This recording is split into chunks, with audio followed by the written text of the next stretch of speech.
Shalom, selamat pagi Bapak Ibu Saudara. Mari kita hampiri tahta hadirat Tuhan pada pagi hari ini, karena kita kagum dan hormat akan kebaikan Tuhan dalam setiap kehidupan kita. Amin. Terima kasih Tuhan. Kau sungguh indah tiada taranya, sungguh menakjubkan, sungguh ajaib untuk dimengerti, lebih dari semua yang ada. Hikmat-Mu tiada terselami,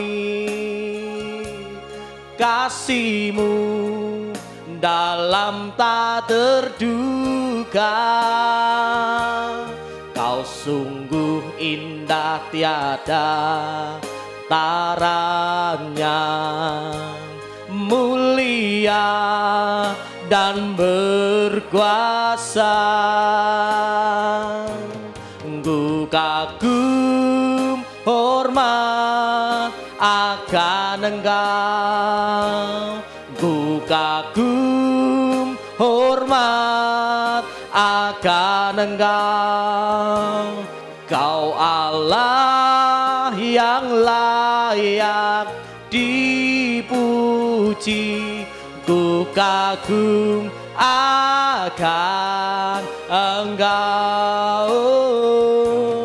Ku kagum hormat akan Engkau, ku kagum hormat akan Engkau. Kau Allah yang layak dipuji, ku kagum akan Engkau.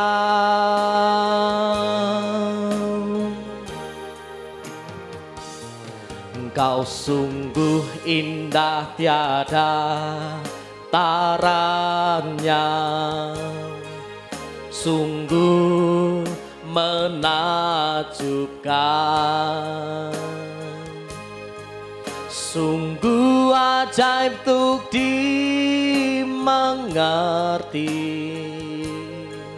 lebih dari semua yang ada. Hikmat-Mu tiada terselami, kasih-Mu dalam tak terduga. Kau sungguh indah tiada taranya, mulia dan berkuasa. Ku kagum hormat akan Engkau, ku kagum hormat akan Engkau. Engkau Allah yang layak dipuji, ku kagum akan Engkau. Ku kagum hormat akan Engkau, ku kagum hormat akan Engkau. Kau Allah yang layak dipuji, ku kagum akan Engkau.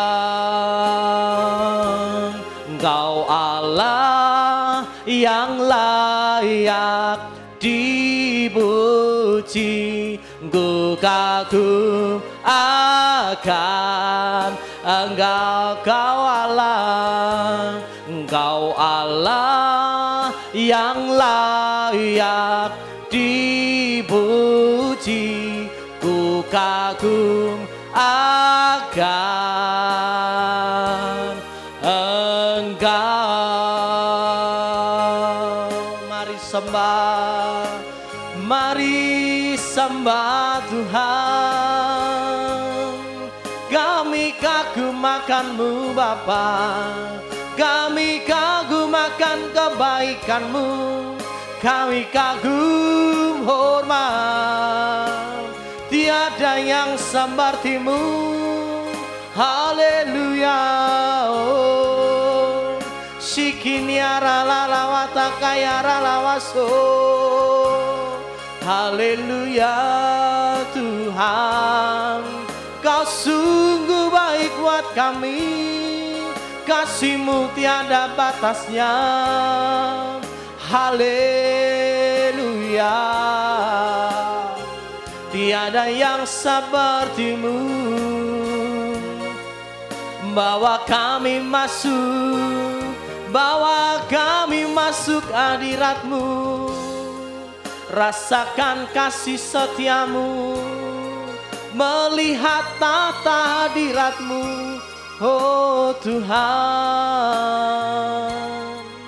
Terima kasih Bapa, terima kasih Yesus. Haleluya. Oh, haleluya. Terima kasih Tuhan, tiada yang seperti-Mu di dalam hidup kami. Oh, haleluya. Kami agungkan hanya nama-Mu. Oh, terima kasih Tuhan. Haleluya. Yesus, Ku kagum hormat akan Engkau. Ku kagum hormat akan Engkau. Engkau Allah yang layak dipuji. Ku kagum akan Engkau, Kau Allah, Engkau Allah yang layak dipuji. Ku kagum akan Engkau, Kau Allah, Engkau Allah yang layak dipuji. Ku kagum akan Engkau. Kami kagum hormat akan-Mu Tuhan. Kami rasakan hadirat-Mu. Tiba saatnya Tuhan kami akan dengar firman-Mu. Berkati urapi setiap hati kami, berkati hamba-Mu yang menyampaikannya. Dalam nama Yesus, haleluya. Amin. Shalom saudara yang terkasih dalam nama Yesus. Kita masih tetap belajar firman Tuhan tentang mengucap syukur dalam segala hal. Wow, tema yang asik tapi yang cukup sulit gitu. Karena apa? Kenapa cukup sulit? Karena manusia itu masalahnya kompleks. Itu sudah pasti. Semua manusia, siapapun orangnya, apapun jenisnya, gitu, semua manusia itu masalahnya kompleks. Bisakah kita mengucap syukur dalam segala hal ketika masalah itu datang? Ini yang menjadi pertanyaannya. Kita buka saja dulu dalam 1 Tesalonika 5 ayat yang ke-18. Demikian bunyi firman Tuhan. Mengucap syukurlah dalam segala hal, sebab itulah yang dikehendaki Allah di dalam Kristus Yesus bagi kamu.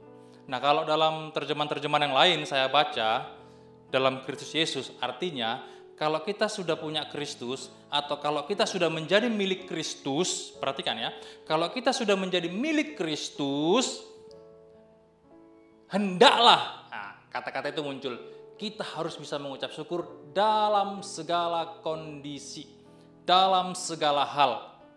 Saya jelaskan tadi, manusia itu masalahnya kompleks.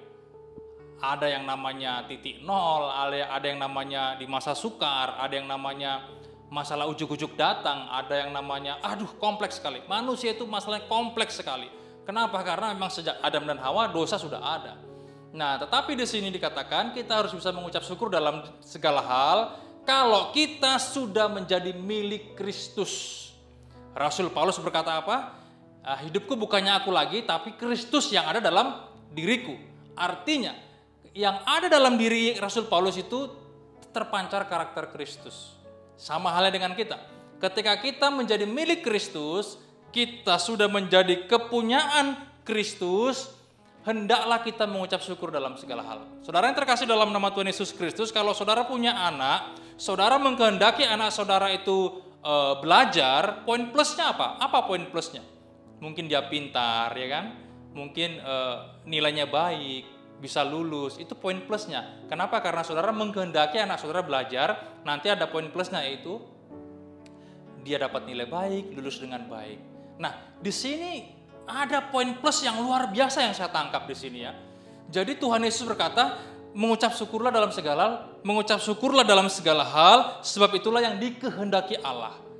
Saya ulangi tadi ya, kalau kita menghendaki anak kita ingin belajar, poin plusnya dia pintar mungkin barangkali, dapat peringkat mungkin barangkali, atau nilainya cukup baik.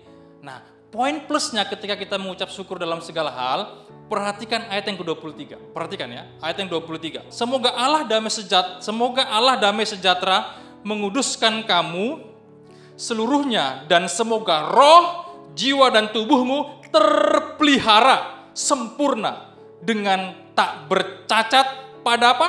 Kedatangan Yesus Kristus Tuhan kita. Wow. Jadi mengucap syukur dalam segala hal, selain itu dikehendaki Tuhan, poin plusnya adalah supaya terpelihara roh, jiwa dan tubuh kita. Sampai kapan? Sampai Tuhan Yesus datang, itu loh. Ternyata mengucap syukur itu sangat-sangat diperlukan sekali. Karena konteksnya dalam pasal ini itu nasihat-nasihat Rasul Paulus, dan ditutup dengan kata salam di sana. Semoga Allah damai sejahtera menguduskan kamu seluruhnya, dan semoga roh, jiwa dan tubuhmu terpelihara. Jadi ayat yang ke-12 sampai ke-18, 20, 21, 22 itu nasihat-nasihat. Ditutup pasal 23 seterusnya, yaitu semoga Allah menguduskan dan terpelihara roh, jiwa dan tubuh kita sampai Tuhan datang yang kedua kali. Wow, ini luar biasa. Karena nggak mungkin waktu kita bersungut-sungut, Tuhan itu menghendaki kita, roh kita suci, hidup kita semakin berkenan, tidak. Nah, orang yang sering mengeluh dan mengeluh, hidupnya kebanyakan mengeluh, sedikit-sedikit mengeluh, secara psikologis kalau saya baca di artikel, itu psikologinya bisa error. Kalau sering mengeluh, dikit-dikit grantes, dikit-dikit pasang status di sosmed, mengeluhlah segala macam, itu enggak karakter Kristus. Sudah saya katakan tadi, Rasul Paulus berkata apa? Hidupku bukan aku lagi, tapi Kristus yang ada dalam diriku. Nah, saya jelaskan lagi, kalau kita sudah menjadi milik Kristus, hendaklah kita mengucap syukur dalam segala hal. Supaya apa? Terpelihara jiwa, roh, dan tubuh kita sampai Tuhan datang kedua kali. Itu paling penting, saudara. Jadi ternyata mengucap syukur itu bukan cuma hal yang sepele. Sampai kita mati sekalipun, kita harus bisa mengucap syukur. Wow, ini yang luar biasa menurut saya. Bisa nggak kita mengucap syukur dalam segala keadaan? Sampai Tuhan datang loh. Bukan cuma hari ini, kalau kita ada uang, kalau kita diberkati, kalau kita punya segala macam lah itu, kita guyu-guyu, senang-senang, happy-happy, bergembira ria, ya toh? Enggak seperti begitu. Dalam segala hal apapun, kita harus bisa mengucap syukur. Kenapa? Karena kita sudah menjadi milik Kristus. Supaya apa? Supaya roh, jiwa, dan tubuh kita itu terpelihara. Karena apa? Karena dalam Filipi 4 ayat yang ke-6 dan 7 dikatakan di sana apa? Mengucap syukurlah dalam segala tadi. Coba kita buka Filipi 4 ayat 6 dan 7 ya. Janganlah hendaknya kamu khawatir tentang apapun juga, tetapi nyatakanlah dalam segala hal keinginanmu kepada Allah dalam doa dan permohonan dengan ucapan syukur. Dan damai sejahtera Allah yang melampaui segala akal akan memelihara hati dan pikiranmu dalam Kristus Yesus. Wow. Jadi kalau kita mengucap syukur dalam konteks Filipi di sini, Tuhan itu memelihara hati dan pikiran kita. Dia akan memelihara hati dan pikiran kita dalam Kristus Yesus. Wow. Jadi mengucap syukur itu bukan hal yang sepele, sangat diperlukan. supaya hati kita terpelihara, pikiran kita terpelihara. Maka daripada itu saudara-saudara terkasih dalam nama Yesus Kristus, mulai dari sekarang sering-seringlah mengucap syukur dalam segala kondisi. Kenapa? Selain tadi saya katakan di sana, roh, jiwa dan tubuh kita terpelihara. Dalam konteks Filipi di sini dijelaskan supaya hati kita terpelihara dan pikiran kita. Wow. Nah, ada sebuah penelitian yang saya baca. Kalau kita mengucap syukur, dampaknya itu adalah membuat orang percaya bisa bertambah teguh dalam iman. Itu penelitian. Berkarakter seperti Kristus, mempunyai hati yang melimpah dengan syukur, dan mengalami kepenuhan Allah. Itu penelitian. Jadi kalau orang yang sering mengucap syukur, menurut penelitian yang saya baca, dia itu berdampak membuat orang percaya semakin bertambah teguh dalam iman. Berakar dalam Kristus. Ternyata gara-gara hanya mengucap syukur loh ya, bisa bertambah imannya. Iya saudara, benar saudara. Karena dalam kehidupan kita berumah tangga, mungkin ya, suami dan istri aja kadang berbeda pendapat. Aduh begini-begini, yang satu kurang mengucap syukur, yang satu ya udah mengucap syukur lah. Akhirnya ada perbedaan pendapat, itu dalam rumah tangga. Tetapi perhatikan saudara, ketika kita mengucap syukur dalam segala hal, menurut Filipi, dia memelihara hati dan pikiran kita. Kenapa? Karena kalau tidak dibatasi, perhatikan ya, kalau kita punya pemikiran yang seperti jauh ke depan, pemikiran kita sepertinya visioner, jauh ke depan, tidak dibatasi dengan kata-kata mengucap syukur, kadang kebablasan. Kenapa? Karena nggak terpelihara lagi, hati udah nggak damai sejahtera, pikiran udah nggak damai sejahtera. Maka daripada itu, segala sesuatu yang kita mohonkan kepada Tuhan, ucapkanlah dengan syukur, supaya apa? Supaya dia memelihara hati dan pikiran kita. Roh, jiwa dan tubuh kita terpelihara sampai Tuhan datang yang kedua kali. Kenapa? Karena dalam pengucapan syukur itu ada kuasanya. Buktinya ini, hati kita bisa terkontrol, pikiran kita bisa termanage gitu loh. Jadi nggak gelondor, nggak bablas gitu. Iya, kalau orang nggak mengucap syukur, akhirnya ngikuti perkembangan zaman, pingin beli ini, beli itu, pingin update ini, update itu, nggak mau mengucap syukur, nggak melihat ke diri kita sendiri, akhirnya kita bablas. Makanya perlu mengucap syukur supaya terkontrol hati dan pikiran kita, supaya nggak bablas. Saya pikir firman Tuhan cukup sekian. Seberapapun yang saudara tangkap, Tuhan Yesus memberkati. Amin.